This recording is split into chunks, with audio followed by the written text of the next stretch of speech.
Erdogan zapretio Amerikancima, nije štedeo reci, spreman je na radikalan potez. Predsjednik Turske Recep Tayyip Erdogan zapretio je da će proterati iz zemlje ambasadore 10 država, uključujući i Sad, koji su pozvali da se oslobodi borac za ljudska prava Osman Kavala. Zašto tih 10 ambasadora daju takve izjave?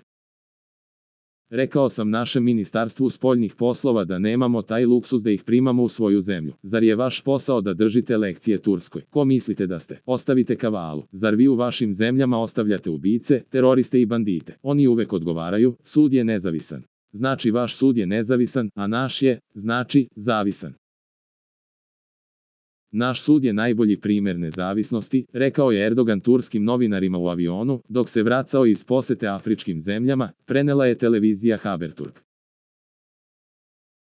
Osman Kavala je poznati turski aktivista za ljudska prava, osnivač kulturne fondacije Anadolu Kulturas koja podržava, između ostalog, projekte etničkih i verskih manjina.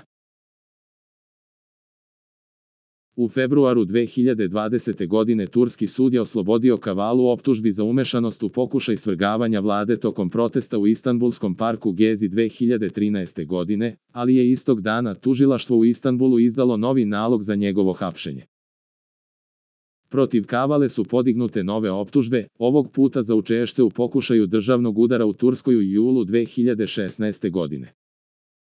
Ranije su ambasadori 10 zemalja, Kanade, Francuske, Finske, Danske, Nemačke, Novog Zelanda, Norveške, Švedske i Sad pozvali Tursku da oslobodi Kavalu.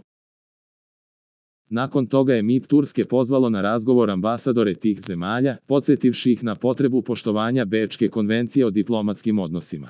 Za najnovije vesti iz zemlje i sveta kliknite subscribe, like i zvonce. Svaki dan najnovije vesti, zato nas zapratite.